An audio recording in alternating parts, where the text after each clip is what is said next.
that dude took the moment and he ran away from the rest of the group while everybody else was slipping up. And that's something that we used to see from Tiger, right? That's something that we used to see, like when Brooks was winning, is like, the other guys mess up and you're actually coming through and making shots. And it, you know, it wasn't necessarily like he was birdieing. It's not even like he was parring out. Yeah.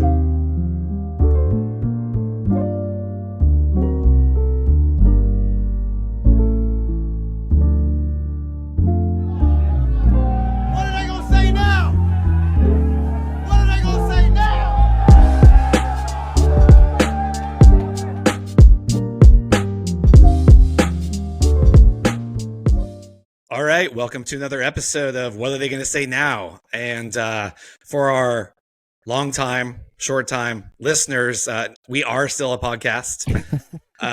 We're back. We're back. Apologies for a recent lack of episodes. I am still alive. I had a long COVID. Man. Then I had a leg injury that was pretty bad. Then I had bronchitis, and it was like, I can't record. No one wants to hear someone cough and sniffle throughout an hour-long podcast. Anyway, so Jay here and back with Tony. And almost a year to the day, we're bringing back our favorite guest, Matt Kusek, from the Swoosh Life podcast. Almost a year to the day. It was a year ago yesterday. So perfect timing. Shout out to Facebook reminders. There we go. Yeah, there you go. Yeah. What's going on, Matt? It's good to see you again, brother. Guys, I was in Augusta. I was around the Masters. I didn't get to go into the Masters. Had a lot of that going on. But you had friends go in, right? Had tickets? Yes? Yeah. No? Okay. So interesting fact is I co-hosted with two other guys named Keith and Gumby. And Gumby had been to the Masters before. I was actually down in Augusta for my real job. So that Monday, I couldn't, I had to do stuff for my real job. We were recording on Tuesday. The guys come in on Monday. And so there's a rule at the Masters, right? It's like an unspoken rule, like you can use somebody's badge to go back in. So a lot of times people walking out say, hey, do you want to go in? Do you want to go walk the grounds? But it's a caveat because if they catch that person messing around, you're banned forever. Yeah, you get banned because your name's on the badge. It's like, I'm going to let you go in on my pass. Don't mess it up. Don't mess it up. So that was like really heavy because nobody wants to offer me anything because they don't want to get banned. So one of our guys was offered a pass and he was able to get in, and he got to, and he felt guilty. But I was like, look, if there's one shot, you got to take it. So he got to go in. And I wasn't with my friends. Like I was with my friends from the podcast, but I wasn't with like my wife or my kids or my golfing buddies. So I was like, you know what, I'll save that magic. But I'll tell you a true story of what happened is. I get there and I have one day to record the podcast and do a bunch of content. So like I've never met the guys in real life. So I gave them a bear hug and I just started shooting away, like getting like content, right? Like, and we go on the tour truck. We went on the Nike tour truck, PXG tour truck, TaylorMade tour truck. We get to like go behind the scenes, film some stuff. And our Sherpa for the week, who's been to like 12 Masters or something like that. He's like, wow. All right, let's go this way now. So we all start walking, and I got long legs. I'm a fast talker, fast walker, and I'm just ahead of the pack. And I'm on Instagram doing my Instagram thing, and I'm listening to everybody talk behind me. And I go, hey, Danny, like, I don't know where I'm going, so just tell me when to turn. He goes, you don't know where you're going? And I'm like, yeah, no, I've never been here before. Of course I don't know where you're going. He's like, oh, then just keep walking straight. I'll tell you when. You know what I mean? And, he meant like, you don't know where you're going, like in a different sense. Mm-hmm. So all of a sudden we keep walking straight for about another block. And he goes, all right, Matt, stop and turn to your right. And I turn to my right and there's Magnolia Lane. I'm looking right down at it. So like talk about like, you got to live in the moment, but also it's iconic. I mean, it's what a story. So we got a picture of the podcast out there. So it was a heck of a time. That's awesome, man. I've still never been. I do the lottery every year. Never been. Yeah, that's it. I've never been either, and I've been doing the lottery. I've even been so far as to like, I'm one of the people that will not delete the app because I'm like, oh, maybe if they see that I don't delete the app, that I'm loyal. Long-time app user. That's right, long-time app user. And most of the people I know that have gone, they usually get in via scalper or secondary. Just outside of the place. And there's definitely lots of opportunity there. There's definitely lots of opportunity if you don't win the lottery.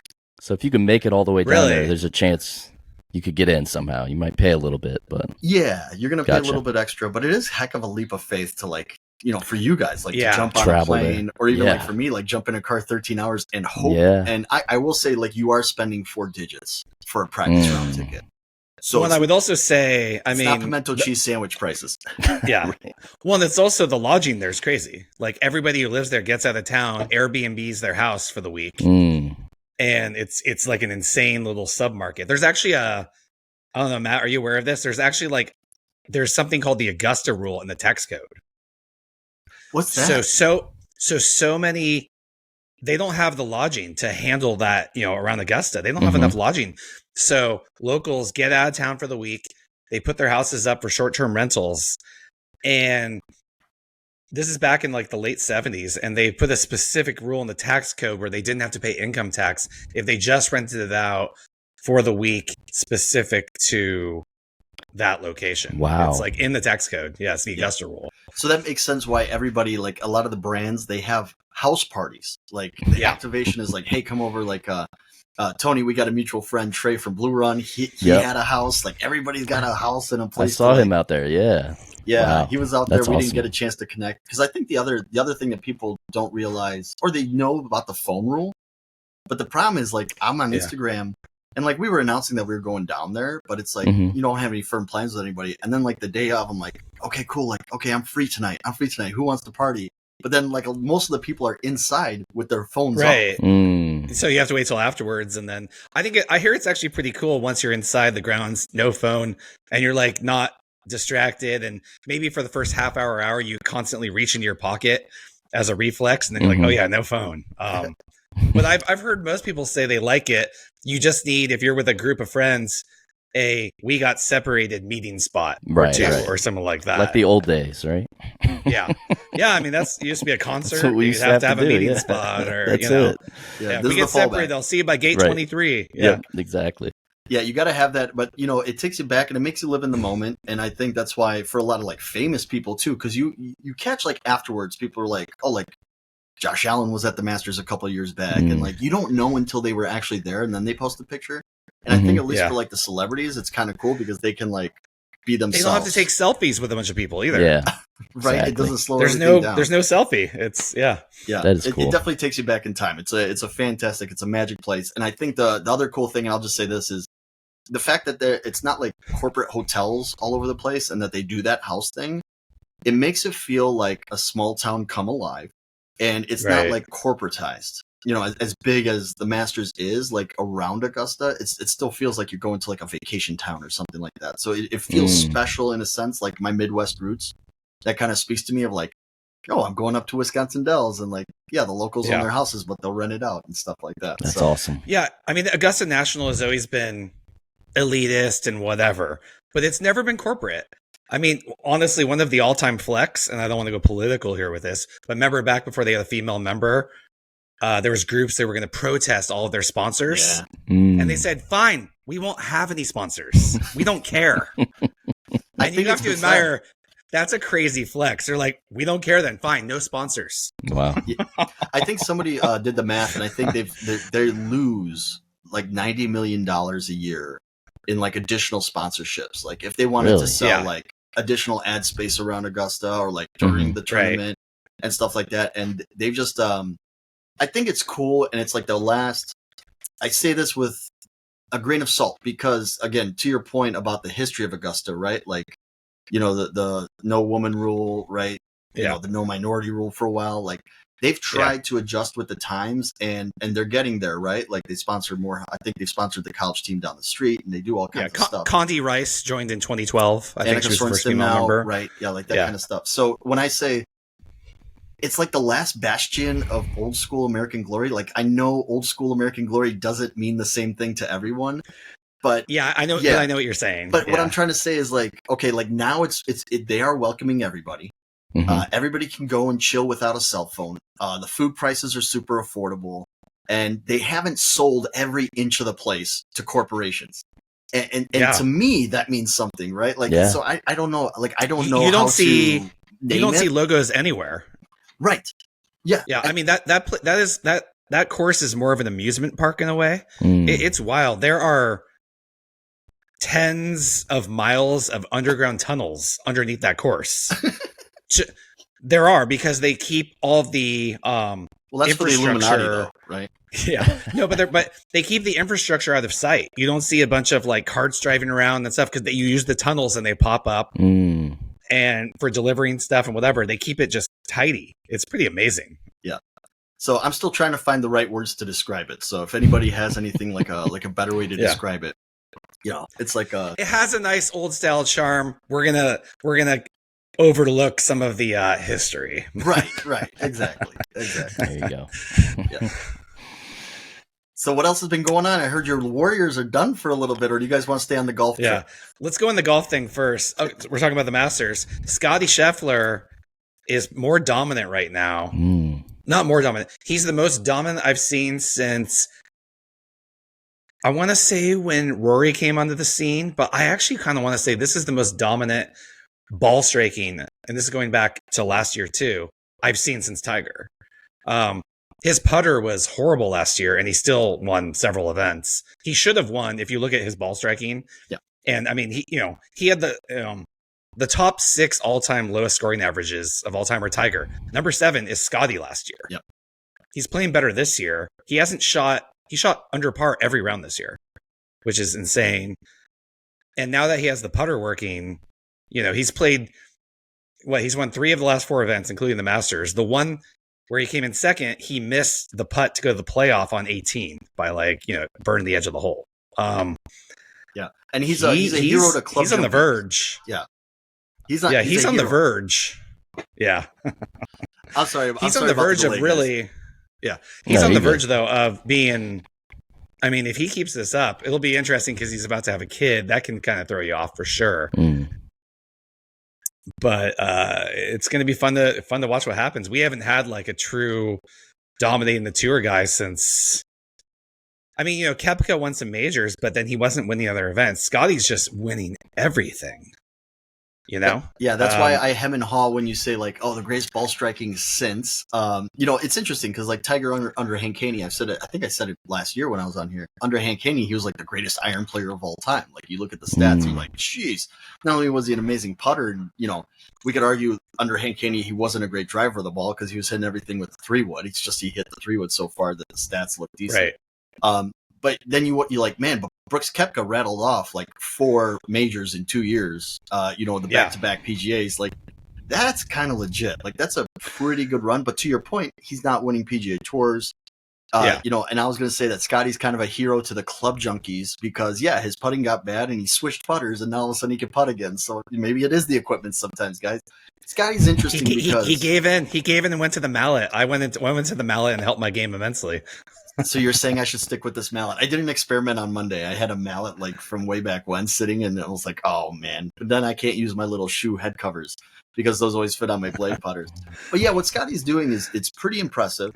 I think what makes it different though is the LIV thing because like he wins the Players Championship and the LIV players aren't there. So I know the championship that's played at TPC Sawgrass, which used to be the PGA headquarters. That always felt like the 5th major in golf, and it doesn't anymore because those guys aren't there. But then he goes and backs it up by, winning 3 out of 4. To your point, probably the most dominant male golfer right now. I know we'll probably talk about Nelly that a little bit. Yeah. We'll talk about Nelly in a little bit. So, I get it. Like I already see people pushing back. People are like, okay, get off of Scottie. He's not Tiger. Blah blah blah. And it's like, yo, chill. We're not saying he's Tiger Woods. Right. But he's on the start of a run that is. People actually forget how good Tiger Woods was in his early days, especially like 2000 Tiger. Yeah, is insane. 80+ wins on the tour. Wow. Yeah, but also like they said, okay, if you took the current purse winnings for all these tournaments and you go back to Tiger in 2000, Tiger won like 15 million in purse winnings, right? Adjusted for what they are now, that would be like this year winning $95 million. Wow. In purse earnings. That's how dominant he was. There was a stretch of 18 months where he won over half the events he played in, which is just absurd. Yeah. It's one of those things obviously, Scottie, we won't see it again likely. But it is fun to see Scottie's coming out as the and I hate this term, but he's coming out as the tour alpha right now. He's the guy. And there's for no right doubt. now. So that's fun. And that's okay. And I get it because as golf fans, we are prone to recency bias, right? Like I still remember there was a sports guy like 4 years ago and Jimmy Walker had won like, 1.5 tournaments. And he's like, oh my God, this Jimmy Walker guy's here to stay. And we're, no offense to Jimmy, but we're right. And I think that's the interesting thing about LIV. I remember that is like, the LIV guys are the hot commodity. They have the top players in the world. But when you've looked at, like, take a look at Tiger Woods' career. First, it was Tiger versus David Duval. Then it was Tiger versus Phil. Then it was like, who's somebody comes up and BJ Singh was there too. BJ Singh after David, right? Retief Goosen. So remember they had the Big Four for a while? Mm-hmm. Remember the Big Four? They had the Big Four. That was a thing. Yeah. So it's like, how long do golfers really stay on top? I think that's what's impressive about Rory. Like, even though Rory hasn't won a major since 2014 or 15, like he's still number 2 player in the world, right? So there's still some stuff. I mean, to be fair, the Rory haters bag on them and they say he hasn't won a major in 10 years. Yeah, he's won the Players and he's won 3 FedEx Cups, which is not nothing, Plenty of cash. So, it's, I don't know. I have a hard time. It's fun to see. It's fun to see. Yeah, I have a hard time. I'm a huge Rory fan. And I think the Scottie thing, I think also people like Scottie's a man of faith, great example of fatherhood, manhood, all that stuff. Our buddy Jordan Rogers did a great video on it on Instagram if you guys want to look it up. But, nice. Is he transcendent?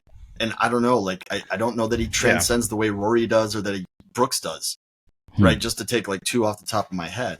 So it's interesting. I love Scottie. What you're saying I love what he stands for. He's a little vanilla. But vanilla's good. And I think I know. I'm just saying, but he is. So here's what Americans love. This is what I've observed about the American sports fan. We love consistency and winning, right? So if he's vanilla and winning, people will start rooting for him and start tuning in because they'll want to see greatness. People will tune in for greatness. That's my thought. I agree. And the same thing, right? Like the reverse. Like instead of vanilla, if you are a jerk, but you are a consistent jerk, people will fall in love with you, and they'll be like, "Yeah, you give it to him. Yeah, he doesn't take any crap. Yeah, bad boy, right? People love a bad boy as long as you're consistent." And I think that's the thing with like Rory right now. Like Rory doesn't know how to play the villain, and he was consistently on one side. He got backstabbed, and then like it kind of gets tough. So like I don't know, like Draymond, right? Consistent. Yeah. So I mean, consistent. On the LIV note, it's been a long time now since they were supposedly going to have a merger or an inclusion of it. And a couple notes on that. Who knows what's going on? No one has any idea. I don't know what's going to come of this. There were rumors that like up top of the PIF, the guys negotiating the table are kind of negotiating in bad faith. That could be not true. Who knows, right? And then the other aspect, I keep hearing over and over again how PGA Tour ratings are down 20%. They're down 20%. See, it's because of LIV and they're all divided and all the top players are in the same place. Fine. However, ratings at the Masters were down 20% too, and the top LIV guys were there. So that doesn't really hold water, that argument. My real theory is that people are kind of disgusted about it. All the money talk. Oh my God, look, the purse, the winner at this LIV event gets $5 million. I'll tell you what, unless I get a cut, I don't give a damn. Like, what do I care? I don't care if it's $3 million or $5 million. That makes no difference to me whatsoever. It's like, oh, some rich guys got a little more money than they would have normally in a different tournament. The only time I ever care about how much the winner of a tournament gets is it's one of those journeyman pros. He's in his early 30s. He breaks through, wins a tournament, $3 million, changes his life. Right. I like that. Otherwise, I don't care.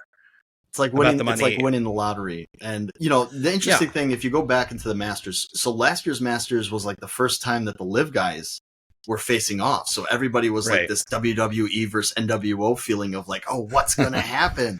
So I think that raised the ratings. I think Rahm and Brooks having that showdown at the end, I think that also helped because I think Scottie's was still ahead of Hideki's from 2 years ago. So Hideki's was down, 20% compared to last year. So there's a little bit of that at play, but I got a question. Well, not to mention, really quick, not to mention, once Scottie birdied 8 and 9 on Sunday, you're like, oh, this thing's over. Yeah. And it wasn't dramatic down the end. It was pretty much like, oh, he's got this now. Like it was, I had a feeling he goes up by 4 and it was kind of boring on the back. I mean, it was, especially when a couple other guys, rinsed the ball on 11 and you're like, oh, that's that. Yeah. And the thing about that was, in the beginning, like there's a little bit of nervousness. He's not like on his game totally, but that's how good he is. Like he's still shooting pretty darn good, right? Like his worst score this year so far is a 72 at the Masters. Yeah. But on 8, I think there was this whole thing about like, hey, is Meredith going to go into labor and he's actually going to leave? And then I think by the 8th hole, both he and the audience realized, yeah, she's not going to labor. You're not coming off of the back 9 at Augusta. And he was just like full throttle go. And I think people take for granted what we just saw was a guy taking it. Like that dude took the moment and he ran away from the rest of the group while everybody else was slipping up. And that's something that we used to see from Tiger. Right. That's something that we used to see, like when Brooks was winning, is like, yeah, the other guys mess up and you're actually coming through and making shots. And it wasn't necessary. Like he was birdieing. It's not even like he was parring out. Yeah. And so I think it was still pretty entertaining to me. I think it's fun to watch somebody new. The guy is 27. He's a young new talent. And, again, what is the next 3-4 years? He's going right into his prime. Into his prime. So let's just see what LIV wants to offer him. Yeah, I mean, I don't even want to speculate on the LIV thing at this point. I think everyone's just exhausted with it. It's billionaires. It's billionaires arguing with millionaires. So I think that's the hard thing that everybody has with it. And my feeling and what a lot of people also feel is that, they the reason that they kind of had that semi-truce was just because now the government was going to start looking into books and they were going to have to open stuff up on both sides. And both sides were going to have to pay lawyers tens and tens of millions of dollars because that merger agreement or merger or whatever, they both dropped their lawsuits against each other without prejudice, which means they can't bring them back. They're gone. And what I don't get, and this is just me, like as a golf fan, like, have you ever seen like two people that keep like trying to get into a relationship with each other, but it's like at different times, and you're like, you're both no good for each other. Like, I don't get why. And it seems like LIV is the one pursuing, and I get it because the PGA has the tournaments, the PGA has the TV contracts. Yeah, they want what the PGA has. They've bought the players, so they want their players to. And the PGA's like the PGA can't compete with the LIV money. Speaking of lawyers, right? So like, if they just kept suing them, the PGA was going to go broke. There's no way that they could fund the lawyers, right? Yeah, you can't hang. Yeah. Right, can't hang, not at all, right? And now they have all the players. So it's just like, well, you've got all the players, and the only thing that they have to complain about is that the OWGR, which is the official World Golf Ranking, won't give their players points for the 3-round tournaments that they're having. Yeah. So I feel like the easiest solve to all this, and even John Rahm said it about John Rahm just said it. Let's do just 72. Go 72 and everybody shut up. Yeah, swallow your pride. Swallow your pride a little bit. You're right though. The golf world has become a bad romantic comedy. Bad, very bad. And all those romantic comedies, especially you go back, and like you ever watch they turn Friends? around. How this awful. Is like okay. You have LIV walking off. They look over their shoulder back at the PGA. They walk forward. The PGA looks back over their shoulder. They just missed eye contact. And I get it, right? Like the LIV needs a merger sooner than later to start recouping some of the money that they've invested. Yeah. But at the end of the day, like there's times where I feel like LIV has the momentum. Like people like the format, they don't mind the music, they like the shorts. People do not like the format. Most people I've talked to do not like the format. I hate it. Golf purists hate the format. I don't mind it. I know there's something about everybody ending on the same hole. I get that. The drama. Yes. The team part, I don't give a crap about the team part whatsoever. I don't care. I thought that this was their attempt at like trying to capitalize on what Ryder Cup is, right? But Ryder Cup has this sense of nationality. Yeah. Right. Exactly. That I don't think like, Legion 13 versus Smash really like invokes. And especially because like there's no hometown team. Right, so by the way, the team names tied to a city. Go ahead. That's true. No city, so there's not even regional loyalty. The team names are ridiculous. They sound like they're made up by like my 12-year-old son. I enjoy it a little bit. I actually kind of like. I have a solution for that. Okay, I have a solution for that. Each team has a captain. Your team Rahm, your team Johnson, and then you at least, if someone really likes that player, you like root for their team. That's fair. I could see that. There would be more in allegiance to that than like, we're the aces or whatever. It's like, okay. I think the hard thing is you don't have enough like superstars to really like helm, like no offense, but like, like Phil Mickelson's team, like Phil's kind of on the the last of the back nine. He's on the back third of the back nine. Versus like a Bryson versus Brooks, like Bryson's team versus Brooks' team. Okay, that's kind of cool because they are like contemporaries. They are like in their field. So it'll be interesting to see where it goes. But there's just so much fatigue, and we've seen it in our listenership on Swoosh Life Podcast. Fatigue for sure. 1,000%. People are over it now because so they had the truce. Is anything else going to happen? And really, it's just on LIV. Just go 72 and go qualify for these majors because that's the only way. But something feels to me like wrestling heel, like it's the only way they can get their name in the news is by complaining. So oh my god, I'm so sick of my social media feeds, and I'm sure you are too. I don't need any more quotes from Greg Norman. I don't need to hear any of them. He's like, I couldn't even get a ticket to the Masters, and it's like, and then Freddie Couples goes, there's 13 LIV players at the Masters, none of them could get you a ticket. Like he's just trolling. He's just trolling all these stupid quotes. I'm like, I don't want to hear it anymore. I'm so sick of it.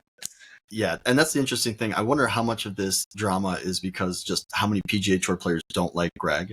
And like, look, he's not likable. He's always been a business guy. And I see, this is a perfect example. I've always liked Greg Norman for that fact that Greg Norman is unapologetically Greg Norman. Like he's sharp. That's fair. He's going to walk around in his hat with his accent, and he's going to be Greg Norman. And I've always appreciated that about him. I think, but to your point, right? Like, these are like bad faith arguments, I think, that they're bringing up sometimes. Yeah, that's what I mean. It's like, it feels like a troll job. It's just 1,000%. Anyway, we do have to, you mentioned it earlier. So Scottie Scheffler's not the hottest golfer on earth. That would be Nelly Korda. That is correct. She is on fire. She started 4 tournaments this year, 4 wins. Wow. As we record this, she's in the lead at the Chevron Championship, which is their first major of the year.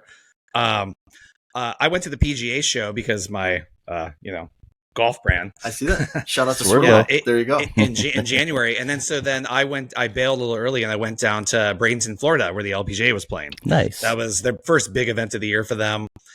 And I go to the range. I got there early. I go to the range and I see Nelly just hitting balls. And everyone is just pure. And she's striping it. Robot. So I watch her range session and I pull my phone out. I'm like, I'm betting on her to win this event.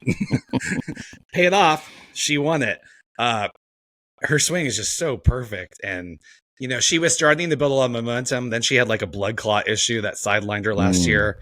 Now she is back and she is on fire. And if you're the LPGA, like in marketing, you are so excited about the potential of her becoming dominant on that tour. Nancy Lopez was on the Chevron broadcast earlier today. I had it on. And, Nancy was actually the last one to win 5 in a row.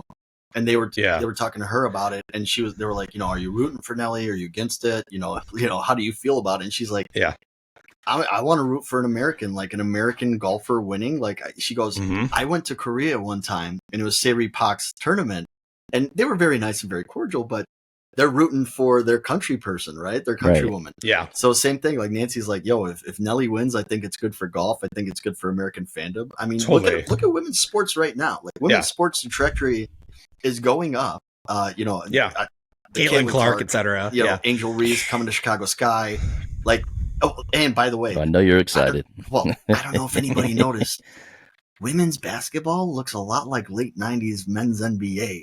They actually let the bigs play. That's my opinion on it. So just in case you were talking about what's kind of like exciting to people once again, interesting. I like that. That's interesting. Chicago Sky are definitely bringing bully ball back. I mean, I think the stat was Cordosa and Reese have combined for 5 threes in their collegiate careers. So we got Lambier and Rodman down there right now.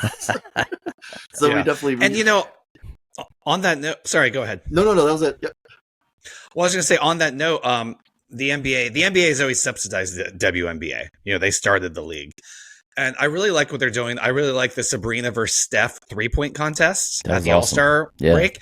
And she tied like Lillard and all the guys in the finals of the regular contest. The only guy who beat her was Steph. It took a superhuman, by 2 shots, right? Yeah. It was like 39-37 or something, right? It was close. That was the best event of the night, though. I mean, it was exciting. Yeah, All-Star Weekend is dead, but that was the best part. She put on a show for sure. That was awesome. Yeah. Hey, and I know next year the rumor is it's hard to compete with next the year. NBA The rumor NHL. is Stephen Clay. Yeah. Stephen Clay against Sabrina and Caitlin Clark is the deal next year. I guess it's not official, But see, that's the only thing I want to see, like for the All-Star Weekend next year. That actually sounds fun.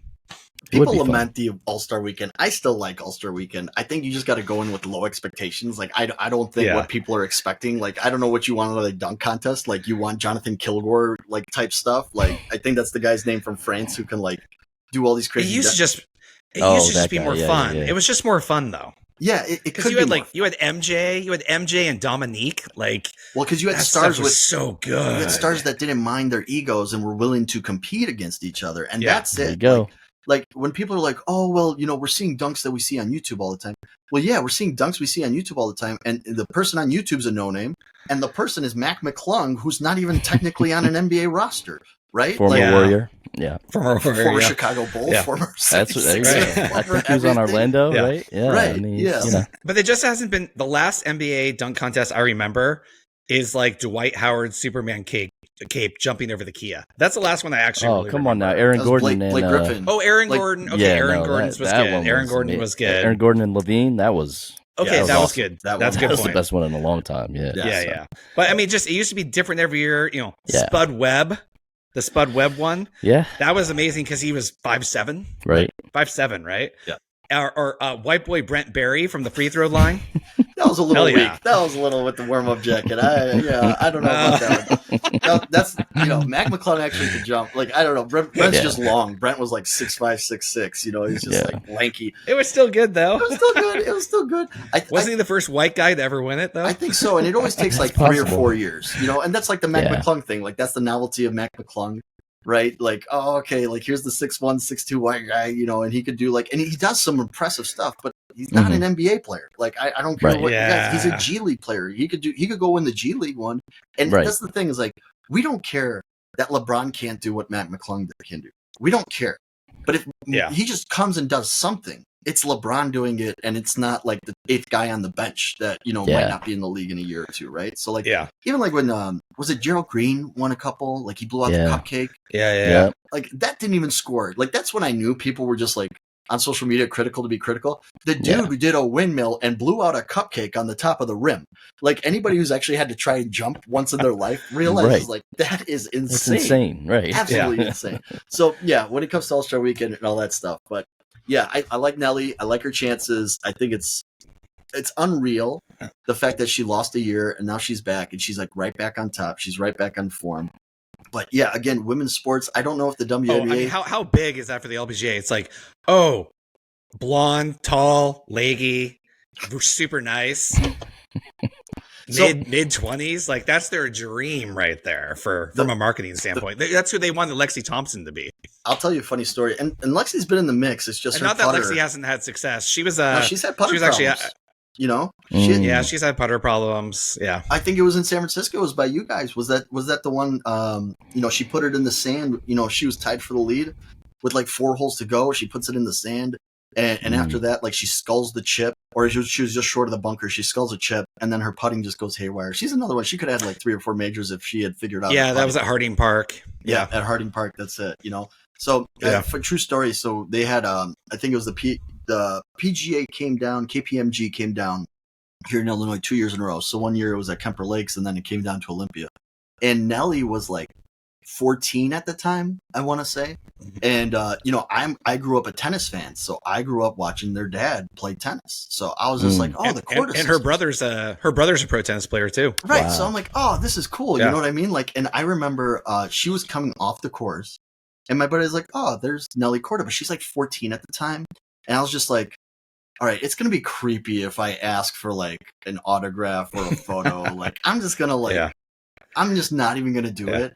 And then like I found out her sister Jessica was already like on the tour almost because she's like 5 years older, right? That's right. Jessica had a good round that day. And then I found out on the drive home that Nelly had like holed out. She had like holed out for eagle from like 140 out or something like that. I'm like, she's gonna be a player. She's gonna be a player. Maybe I should have gotten that autograph. You know what I mean? 14, yeah. Wow. Yeah, it's just when you're a guy like watching women's sports, like it's you don't want to be a creep like Greg Doyle or like Anthony Brown or whatever. Oh my god. Dude, I will say that was one thing I like at the event I went to in January. Like Lexi Thompson's cutie, right? she has to go warm up on the putting green, and she just has her earbuds in because there's like it's fenced off around the putting green, and there's guys like Lexi, hey, and it's like she's just like, it's like, dude, what do you think's gonna happen here? She's about to tee off in 20 minutes. Right. She's just trying to putt. Come on, Like, no, come on, you creep! Like, just so much of that. Her family's really cool. Actually, I walked day 2 with her dad. Oh wow! Oh wow! And her brother's her caddy, right? Yeah, some of the time. He actually was last year, but then this year, no. Yeah, friend of, it was starting to. I got inside information from that. It was just starting to impact their like family hood. You know what I mean? That's a tough thing. So yeah, no, she has a new caddy. Well, that's like we've talked about. We've talked about it on our podcast about Rory. Rory has his buddy as his caddy, and like sometimes the caddy makes a difference. Like look at what Ted Scott has done for Scottie Scheffler, right? Look what Tommy Fleetwood. This is the best finish ever at the Masters. His guy couldn't make it. He used a local caddy. Now it's a guy he's known for a couple of years, but he used a local caddy. Yeah. So caddies can matter. I think they can. Well, we saw Dustin Johnson won the Masters with his brother on the bag, right? Yep. You got to be. A couple years back. There is something about being comfortable, but 2, like if you do get in a funk, sometimes a change is necessary, and it's hard if you have a buddy or a family member on the bag to fire your friend or family member. And I think if you watch Full Swing, we've seen that with Joel Damon and what's his buddy's name? His caddy though, and not to mention the wives are close friends too, and that's just like, oh man, that's a lot. It's tough, all piled up together because it's like our family's income relies on how this guy plays. That's tough. It's like 2 families on the player, right? Yeah. I'll say Happy Gilmore had a homeless guy as his caddy, so that's see, no stress. It's a plus either way. Yeah.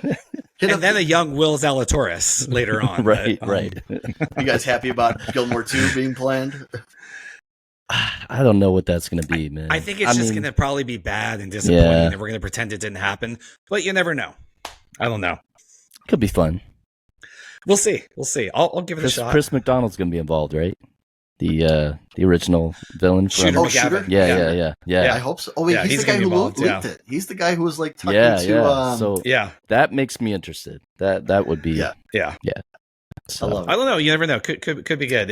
I noticed if they don't make it too. I'll watch it for sure. Yeah. The original one had a bite to it, some edge to it, actually a little bit. So as long as they maintain that, maybe it could be good. Who knows? Yeah. I did notice your polo's red. So rest in peace. How's the apparel business going? Rest in peace, going? By the way, on that note, rest in peace, Carl Weathers. Yeah. 100%. Chubb's the caddy. Legend. Yeah. But he died in the first movie, right? Anyways.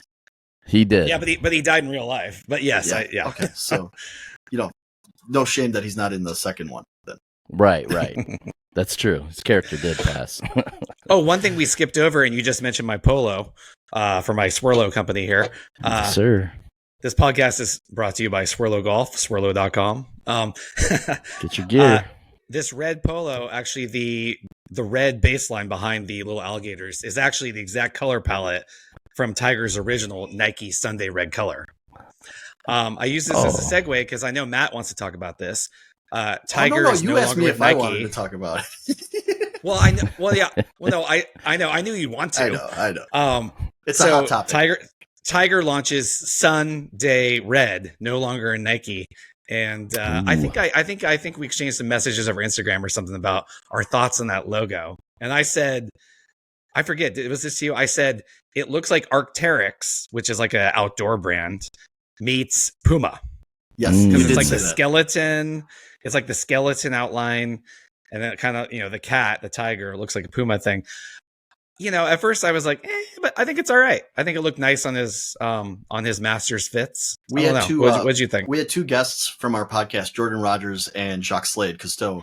They actually went to the Sunday Red launch, and I think we all agree. I think we're all in agreement. When they do the lockup with the SDR around the tiger stripe, the tiger with the stripes, looks a little off, right? And it's always going to be hard to put out an original logo nowadays, right? Everything's going to look like something. Everything's been used, yeah. So I don't begrudge them that. I think it's I actually, the tiger thing is growing on me, right? Like you said, Arc'teryx with Puma, I saw a little Slazenger in there. You start to see a little Slazenger too, all kind of stuff, but it'll grow on you. And I'll say the stuff has grown on me very much so. it looks very nice, very high quality. We had Justin Whelan on the podcast on our live show.